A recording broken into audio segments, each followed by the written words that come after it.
I want to go ahead and proceed. I want to welcome all of you to the DSD seminar this year that Positive Feedback Online has been doing for about 3.5 years now.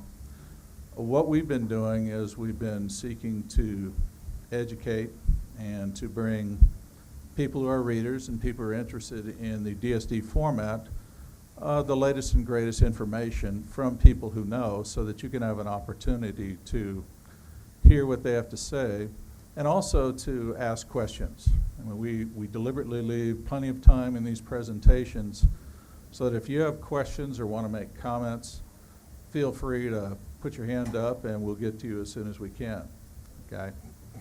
I want to thank all of the panelists who have, in many cases, come long distances in order to sit in on this.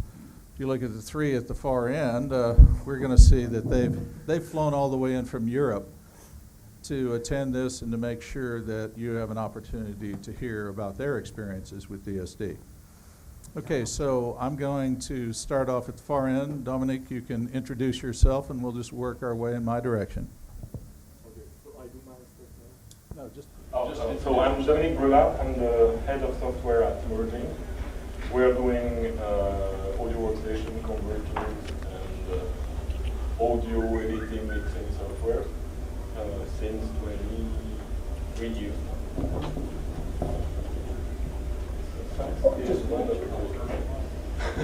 We're just introducing ourselves. He's not going to go right ahead and introduce yourself.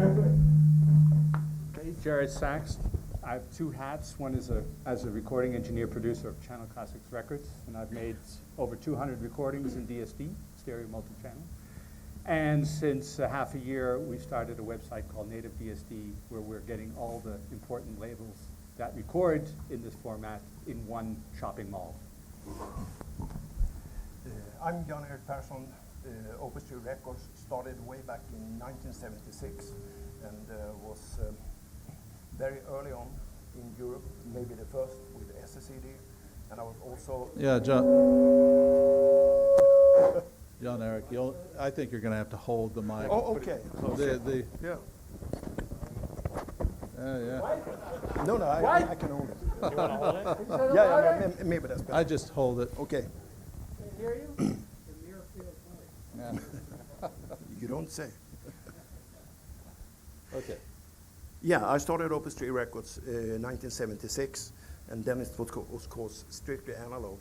Then I got very caught on SSCD and was probably the first producing SSCDs in Europe year 2000. I was also the first in the world doing double DSD, already offer downloading in February last year. Okay. Hi, I'm Joe Kubala of, Kubala Sosna Cables, but I'm here today as someone who works with Blueport Jazz, a recording label. And I've been recording not as much as Jared, but enjoying DSD now for about 6 years. Okay. Can you hear me? No. You got to hold that down. My name is Chad Kassem. I own Acoustic Sounds. And we do a few different things now. We have our own record pressing plant, and we have a reissue label, and we sell equipment, vinyl, everything. So, but we were asked by popular demand. People wanted high-res downloads. They would buy the LP, they'd buy the SACD, but they also wanted the download. So it's like, my job is to try to give our customers what they want, and they want a download. So we took that on. It wasn't easy, and it's still not easy, but it's been a year now, and it's been going pretty good. We have a lot of DSD downloads and also, 192 downloads as well. So anyway, and that's superhighres.com. So. Yeah, and I'm Dr. David Robinson. I'm editor-in-chief of Positive Feedback Online. We're just finishing 25 years of publishing in high-end audio. my background in this is as a friend of the family. When I first heard DSD back at Mobile Fidelity Studios, I was invited to come in and hear the first actual mastering session. And what I heard blew my mind, even with the first generation chip, so thoroughly that I've been completely out of my head ever since. And so I have an ongoing passion for this strictly because as we look ahead into the next generation of music reproduction, the audio arts, I've come to feel that DSD is offering us an extraordinary opportunity to really move ahead with sound quality and not simply to recycle old technologies forever. The panelists who are here are people that have all had experience with the main thing that we're concentrating on in this year's presentation. In past years, we've talked about things like, well, the early technology. Our first presentations, we were talking about things like DOP, the DSD over PCM standard. We worked through all the issues of infrastructure. We've seen now the hardware and the software come together. And so now we're at the stage where I thought it would be really interesting for us to talk to people who have done production work with, people who are involved in the analog to digital side, because this is really where the pipeline's going to be for all the recordings that we would like to see in DSD at whatever resolution level, single, double, or even quad DSD. And so the idea was to bring you up to date on the analog to digital side, and that's why we're going to concentrate it on that here. And in the field trip that follows up, we're going to be going over and we're actually going to be hearing DSD as it's been produced. I think we're going to be seeing some live recording into DSD as well. So that's the opportunity to actually really educate yourself as to this format. Before I go on, excuse me, there was a question up here. Somebody wave a hand at me? Okay. If not, then Dominique, I'm going to let you start then with your presentation. So I did a presentation because you offer. It's more for me to remind me what I have to say, but there's also a few pictures that are interesting as such. So basically, Emerging Technologies has been founded 25 years ago by Claude Cellier coming from NAGRA. He has a strong analog and synchronization background, and we started doing some DSP cards and immediately a workstation. So I joined at the very beginning of the PRMix project 21 years ago, and so it's been a workstation that is less known than Pro Tools, but that is there. I remember at one AES, something like 16 years ago, Claude telling me, Sony has come up with a new format called DSD. It's based on 1 bit. And we were just wondering, is that any chance to go somewhere? And if I knew that it would involve the next 15 years of my life working on that, I wouldn't have laughed at that time. But basically, we've involved the SACD project at the very beginning with Philips, where Andreas here involved more with Sony. And we've been working with those two giants for creating tools to produce SACD during all these years. So for us, DSD is of course great. It's also been a pain because DSD is not as easy as PCM as a beast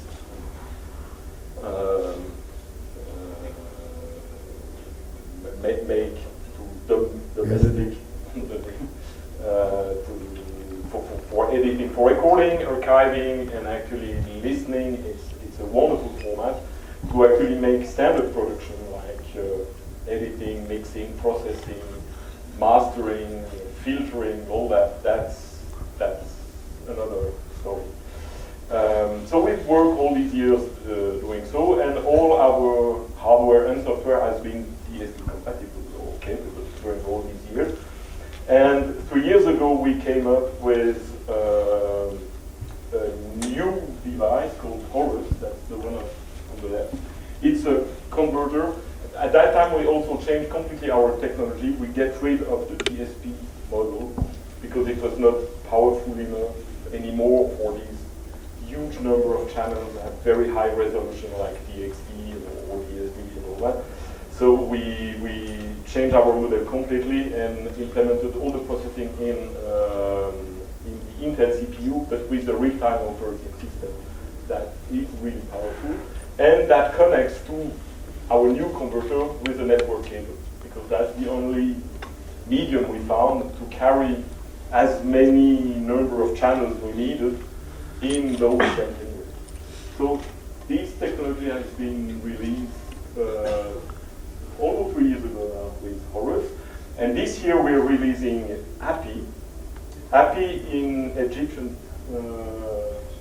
Egyptology is the son of Horus, and that's a baby Horus. It's the same hardware, same converters, same all the hardware is the same. It's just the mechanic that changes and the number of channels. Horus is 24 in, 24 out. Happy is 18 and 8 out. It goes to any possible resolution up to DXD and 384 PCM and up to 4 times DSD. So DSD, double DSD and quad DSD. So David kindly offered us to present that here because we do think there's potentially now an opportunity for all those who feel ready to move anything they have in the analog world into a decent digital, being DSD, double or quad. Now the quad DSD offers really something that can achieve almost the same quality of analog with all the ergonomic that we are using now with the digital world. So the good thing is that with this technology, today, we skip one generation of medium, being the material discs, and we can jump directly from analog to something which is easily downloadable, playable, skippable, no more fast rewiring for tapes or needle, plus all the maintenance that you have to do on your content. So we do think, and we already have many customers that have both our system on a private level to capture their collection of tapes or vinyl. So that's the point of introducing Happy here. One interesting thing is that these units, and that's what we would like to also point, is that today the technology allows for having the consumer actually really playing back at home the master. Up to a few years ago, you were always listening to something that has been degraded somehow, that has been down sampled or down sized to fit on some medium. Today, that you can download the master, provided the label is happy to do so, which some do. And so that's also something we wanted to find, is that today you can actually listen to this content with the same exact device that has been used to produce it, to create it. So as an example, you have here the US map of all the symphony, philharmonic, opera in the States using our product. So basically all production that you can buy or listen from those has been done by Happy or Horus. Same with the mastering house in the US. All these guys are, so all the production you can buy today has been mastered and Grammy nominated by these guys. So you really can today listen to what has actually exactly happened in the studio. So that's the message. So there's certainly in that building fantastic DAC that may be even better than what we do. It's just that for those who really like to listen to what the internet did, that's what you can actually have with these things. Something that is related to that product, those products, new products that we're bringing here, is that to carry all those data to between the computer and the converter, we had to choose a new tube, new cable, and for us it's been very clear that it had to be Ethernet. That was when we chose that 5 or 7 years ago. There was no Thunderbolt, and we're not totally convinced still. We probably wouldn't have chosen that anyway. The network is clearly the way where the world is going to. And we found so we start working on our problematic was to be able to carry at least 48 tracks of DSD, of quad DSD or DXD. And that's a lot of data, and it has to be reliable and flexible, and the cable and all the medium has to be practical. You could do that on a USB, but you have 2 meters. You could do that on Firewire, which is today mostly dead. So that's the network. So we made the first versions with only layer 2, which is no thing. Then came technology called Ravenna, which is a set of protocols put in place by Lavo in Germany, who opened a company just to standardize a format called Ravenna. We immediately jumped on that because this allowed us to directly go to a layer 3, which means it's routable, you can go through switches, you can connect multiple devices together immediately. So the first version of Horus immediately released with Ravenna. Ravenna was open enough to accept that we could create immediately support for DSD, which was not possible in other formats. So we immediately, with Horus, at the first release, had the DSD support as any cable.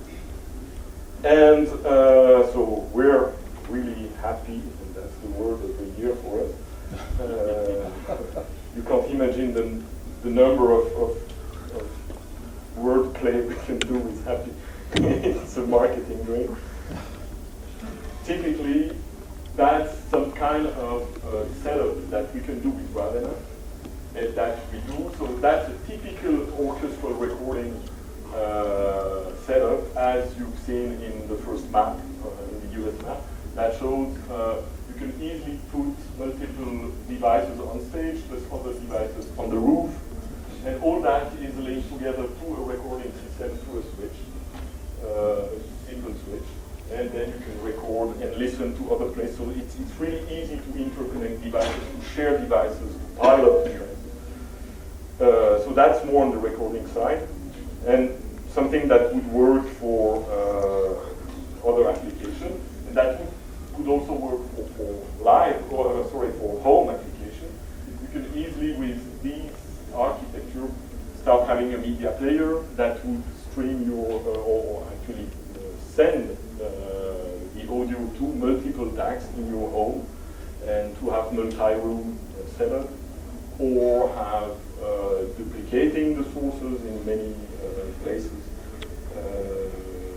in your home. So here again, that we're a strong believer that the network, and especially Ravenna, is the future. That's definitely the present for us. It really is already, because we do think that it could really be useful in the consumer.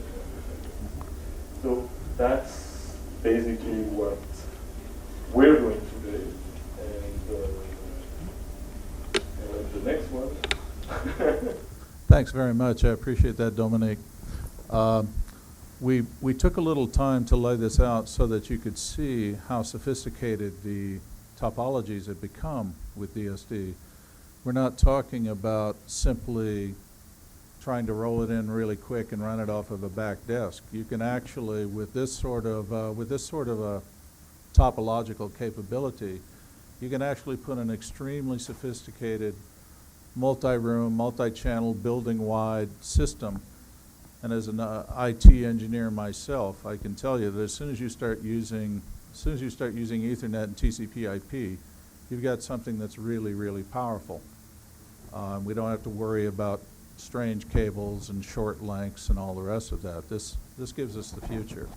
So I appreciate you taking the time to share that with us. Okay, next we have Jared Sachs of Channel Classics and NativeDSD.com, who's going to be talking about some of the production work he's been doing on the AD side. Jared? I've known Dominique now for 13 years, and I was a beta tester for Pure Remix in the beginning. I will never do that again. It was 2 years of utter hell. The computer would crash every 5 minutes. It was 13 years ago. I felt I married this guy, but yes, it took about 4 months to get the first production out of the computer, and I was literally crying when it was ready to go and be pressed, because it was emotionally, yeah, when the computer crashes every 5 minutes, and in that time it took another 10 minutes before all the files were loaded, that'll do something to your sex life, right? Anyway, that's for another forum. It's one after the I'm in a dilemma because I don't have a horse, and I'll tell you why. It might happen. I would love to have the horse, so at least I could have Ravenna.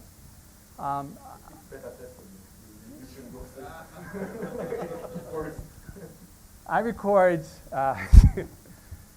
I want to do an analog mix before going into the converter, and you can't do that. So everything is post-production, and I believe in still trying to get the best possible mix so that I don't have to do post-production, to keep it as simple and straight as forward as possible. All my equipment is custom-made, battery-powered preamps, custom-made mixing table, using the Grimm converter AD, from the Hill carbon cables, and I'm really happy with that. And I mean, it's a lot of carrying around.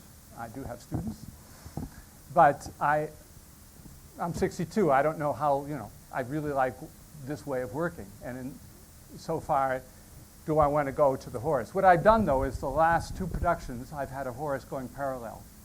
For a simple reason, on our new site, NativeDSD, and we have a fictitious label called Just Listen. And others are doing it now, too. We're asking them, if possible, do parallel recordings so that you, listeners, can make a judgment. Is that now better? Is it just a matter of more bits, or is it really going to make a difference? So you'll see that if you keep track of what's happening, because I want to know myself. It's not just hearsay. We can say, oh, that, we can go 8 times now, it's going to happen. There's already some DACs out there that will go 8 times. But I want to know myself. So this is where the state of mind I'm in at the moment. Again, I've been using his work for the last 13 years, and to be part of that was a wonderful experience. It was an honor, actually. And obviously, I'm a firm believer. But I'm also a firm believer, for at least the way I work, since I work with acoustic music, orchestras, chamber, that I want to have the best mix possible at the recording session. And really try to avoid doing post-production, because that I have to go through the mixer, and that means more going through the Sigma Delta again, and I want to keep it as clean as possible. And you can hear the difference, and in that respect. So that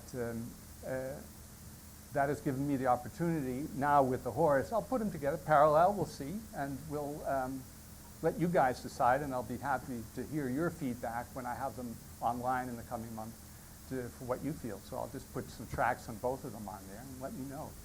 And I'm asking our labels who are now coming on board on NativeDSD to also, if you have the opportunity, do some parallel recordings, and let's all find out together. It's just, you can read a lot, but you decide. At the end of the day, you're the ones who are going to make us do what we need to do, because we can have our head in the ground, but we don't need that. Doing enough for that for years. Then, of course, then we have native DSD. I started that a half a year ago because having 3 years of my own site on Channel Classics and offering the DSD downloads, I felt I wanted to be able to share at least my knowledge of how not to make a website. And invited all these labels, and to be really specific and focused on the DSD, and those labels that record in DSD. And we have stereo, we have multi-channel, we have 128, 256, binaural, everything's coming on board. The whole site is geared to this. And I have a group of people around working with me, advising me, but also there for you, for those who have questions to ask on any subject concerning DSD, to be a place to find those answers. And hey, now you can hear me. See, I do have ears. It's been a real challenge and pleasure to work with all these labels. We now have 15. We have another 10 all lined up, and we're at 400 files. We'll have 700 by the end of the year. And it's a place where I hoped for the DSD community you can all come together. We have some great plans for the future, which of course I can't tell. But especially for the high res and for the double and quadro, I think it's going to be exciting. Thank you. Jared, would you mind listing the labels that you have over at Native DSD now? Can you share those? All right, we've got my label, Channel Classics. We have Challenge. We have Phone is there. Phone. We have London Symphony coming on next week. What do I got? Oh, gee. You know, there are 8 or 10 of them online right now. Huh? Exactly. Prior Records just came aboard. Jeez, thank you. Would you sit here? No, actually, what's happening is quite interesting. We have a lot of little record labels who have now started with the Horus, and they're all coming up because till now, a lot of them are production companies too. They were trying to convince their customers to record in DSD. And now with the Horus, of course, it makes it so much easier. And now they have a reason, and they're all coming over. Hey, listen, yeah, now we have a place we can put you in. And because all these record labels are coming together, it makes it possible for the visibility of that. And the site is unique in its co-op label, in that every label can get into the back end themselves. They can set prices. They can put in their own metadata. Because all the files you can buy as separate tracks or as a complete album. And it gives them the opportunity to be actively involved in the selling of their product. And that's really important to them. And so we're seeing a lot of little labels approaching us on this. And this is wonderful. We have 85 different countries of accounts. And interesting enough, more than 50% of the downloads are coming from America. I find that very interesting. Mm-hmm. And I would expect it, with the rest of them combined. But no, America seems to be ahead of anybody else in their interest of DSD. So, good. Thanks, Jared. Yeah. Okay, John Eric. Well, as I said, my record company started 38 years ago, and I recorded analog all the way up until year 2000. And it's all those analog recordings that was mostly made in the Bloomline way, which means a cross figure 8, that I started to release on the DSD and double DSD. And an example, when I first compared single DSD to double DSD, that was in January last year. It took me 15 seconds to hear the difference between double and single DSD. That was fantastic. Okay, after year 2000, I started to record in DSD, but that was DSD 64 in those days, with a Genix recorder and the Ed Maitland Labs processors, which I kept on doing many, many years. And now in the near future, I will start to record, even because I'm both doing, today I'm doing more recordings in my studio than I'm doing in churches and concert halls and jazz clubs. But in the studio, I have now analog 24-track recorder, 2-inch. And so I will do it strictly analog and go over to DSD in the end. but of course, I'm very curious to try out the Horus or the Happy platform, definitely for the future. And talking about sales, the sales of DSD on our dsd5.com has totally exceeded my expectations. And the interest is fantastic, and also interesting to compare that many people seem to appreciate double DSD very much, because the sales of double DSD is 4 times single DSD, which is quite interesting. So you're actually seeing 4 times as many sales for double DSD as you are for single. Yeah. Okay. And from now on, we will increase the speed of releasing at least 2 albums a month. And we have 55 albums that were recorded analog, which really pays off in double DSD. And of course, we also now very soon doing a native 8-channel DSD recording in double DSD also. And many other things, but might be too early to tell about them. Thanks, John Eric. Yeah. Joe Kubala's had a lot of really interesting experiences. And I asked him if he would share with us a little bit about what it's been like to actually do recording production work all the way out to quad DSD. Joe? Hi, everybody. Well, I just wanted to, you mentioned single DSD and double DSD. Yeah. In terms of being a hobbyist and an audiophile, one of the things I tried to do at some point, in fact, it was for the Rocky Mountain show maybe 3 years ago, was instead of bringing a turntable, really do like the sound of analog, and instead of bringing a turntable in the setup or whatever, we decided to do needle drops, if you will. We decided to record albums and come here and just on a Korg MR2000, playback recorded analog. Well, we tried it in 2496, we tried it in 24176, we tried it in single DSD, and we tried it in double DSD. And they're all good. 2496 sounds good, and 24176 sounded better. DSD sounded really good, and there's just something different to me about what I heard in the flow and the pace or whatever of the music that's just different than PCM. It's not about, at that point, signal to noise ratios or frequency response numbers or what. It's just the feel of the music is different. And then double DSD to me was just flat out another world. It was very different than single DSD in terms of that feel and that flow and the rise time of notes being played. It just had the same feel to me as the analog itself.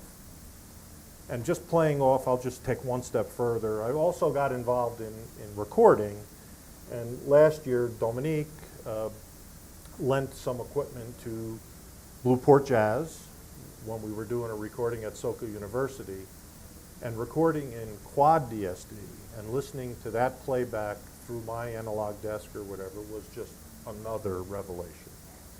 So DSD is easy to work with in a sense for us as audiophiles because we're typically not worried about the mixing, and we're sort of just archiving, or we're giving ourselves, like we were trying to do, the ability to take our music with us somewhere.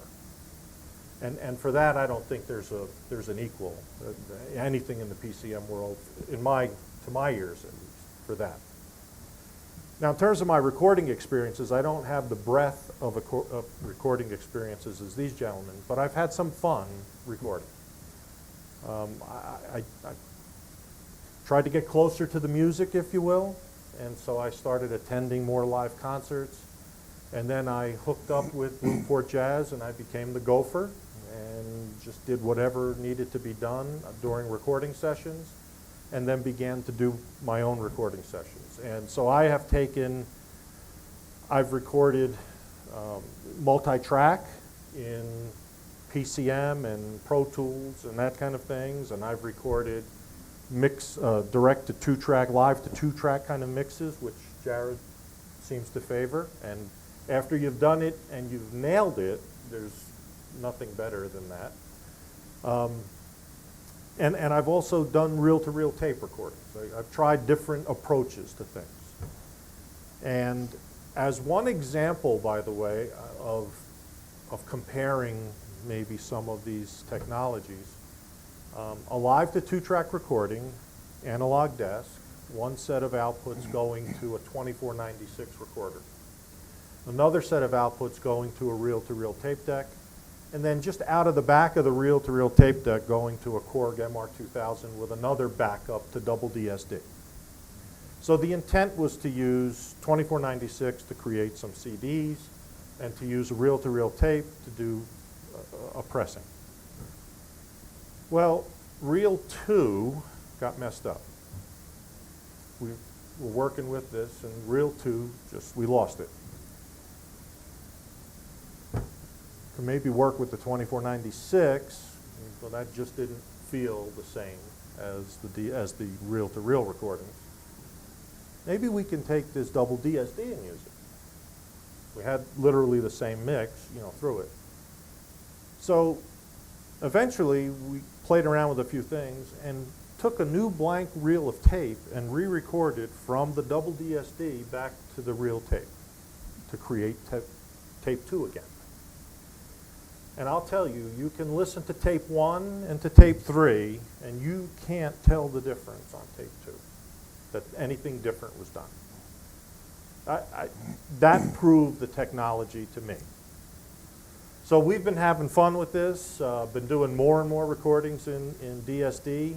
Did the quad DSD recording last year, have done 14-track double DSD recordings, but then instead of using a computer to do the mix or the EQ, just treated those like they were the 2-inch 24-track kind of device that Jan was talking about, and just pretended they were tape, basically, and took the output through an analog desk, through analog devices, and back to a double DSD master track.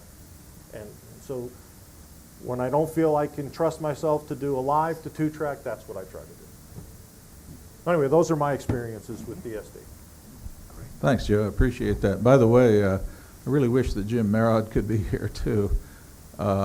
We're going to try at the show Newport Beach next year. We're going to try, no promises, but we're going to try to do some actual quad DSD playback of the recordings that he did, jazz recordings at Soca, that they induce spiritual experiences, big time. We're going to try to do that so that we can do a panel, but then you can actually go and listen. Listen to quad for yourself and hear it, because that's what makes all the difference. Okay, Chad, this man right here, my good friend Chad, is in a lot of ways way out there in the front at superhighres.com.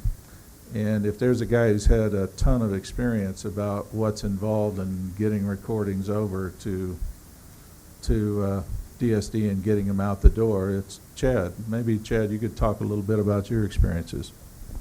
Well, yeah, I'm not a recording engineer like most of these fellas. We're just mostly at the end of the line with the last step to get to the consumer what we think they want, or they tell us what they want. And so, as far as all the technical stuff or quad DSD, or next thing you know, it'll be 8 times DSD. I mean, it may have already happened.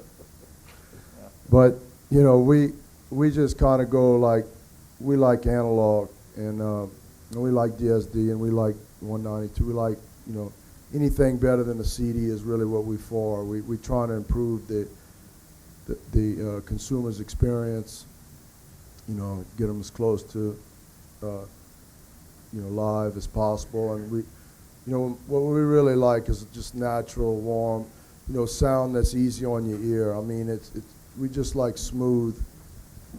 And I think people don't want to get, listen to their stereos and it'd be painful, But I was just listening to some of what the other people were talking about and trying to think exactly what this meeting is about, or what the the subject of DSD was. And so they were talking about the beginnings, and I can't remember when Sony first came out with SACD. I'm sure Dave knows the exact date. Yeah, I do. That was 1999.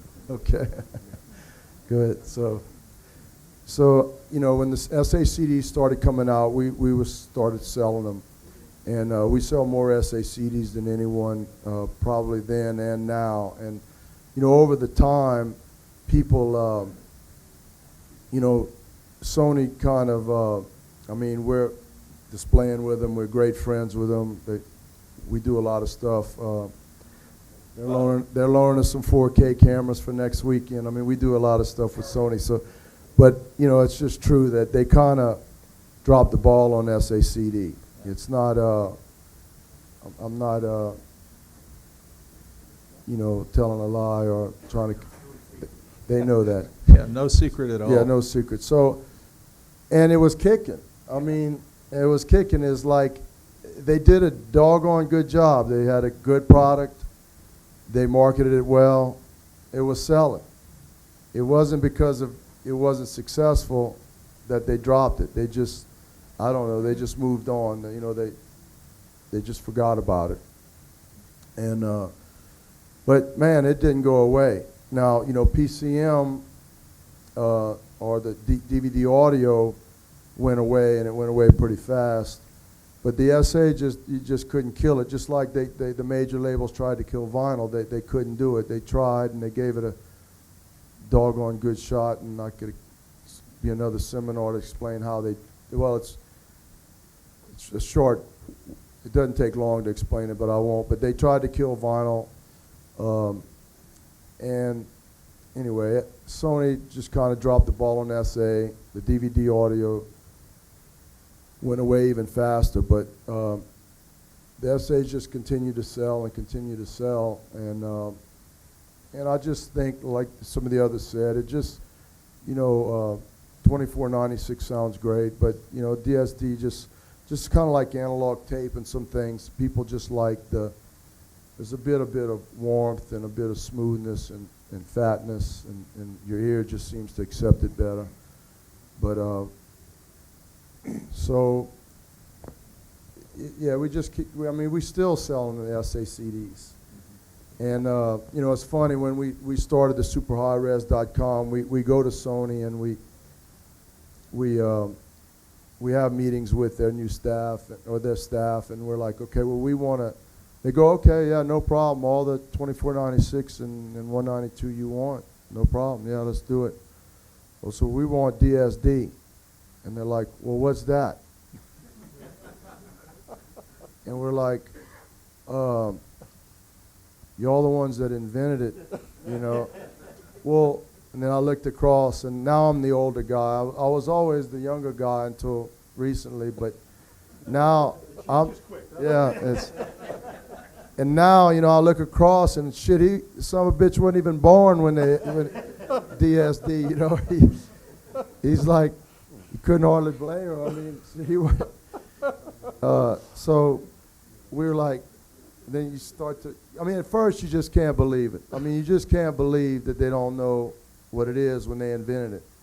And you have to kind of, you know, pause and explain it, and, you know, understand, you know, take a breath and think about it for a moment. And I mean, I still can't believe it, but it's true. They don't and still don't. And it's not easy getting DSD from them any more easy than it is from Universal. I mean, and Sony Music and Sony Electronics might as well be a whole nother company, you know. Mm-hmm. But I guess they were just listening to the panel. They were talking about like the beginning of DSD or high res, and then through the, you know, the current situation. And so then, you know, the next thing, you know, I got David calling me every other day, and, you know, putting me on panels. This is true. Putting me on panels, you know, like just to see how many of y'all really did want DSD or did want high-res downloads, you know. And I'd have to say it worked. I came to one of them, and it was full, and just got my mind just, you know, started getting me mentally prepared and for the next level, and so that's kind of how you know, it's just the next natural step. I mean, you know, you reissue albums, you reissue vinyl, you reissue SACDs. You know, your customers want vinyl, they want SACDs. Now they want something else. You know, they want downloads. So what do? You give them what they want. You know, that's all we're trying to do. And you know, we're good friends with HG Tracks and all that, and they kind of felt like we were competing, and I'm like, no, you don't understand. I'm just trying to give my customer what they want. You know, they want download, and we sell music. We're gonna give them what they want, you know. So I mean, the one thing that's we're pretty proud of and think is pretty cool on Acoustic Sound's website, you can order the Sony SACD, an SACD player, a high-res music server, the download of T for the Tillerman, the SACD of T for the Tillerman, the vinyl of T for the Tillerman, the turntable, and the cartridge, and push buy it now in one buy, and you get, you know, everything from the equipment to the whatever format you want, you know, and it all just, it's, you know, you bought it now, and it's coming to you. And so we like one-stop shopping, and we think it's cool. We just to end that, you know, we're happy with everything's going. It's been a year. We had to make some huge guarantees with the labels, and it's not going to be easy, but we're getting there. And but we're basically limited to the quantity of stuff, titles. It isn't sales. The sales are based on how many new titles we get. If we don't get any new titles, we don't sell that much more, and it's just been a lot slower than we would like.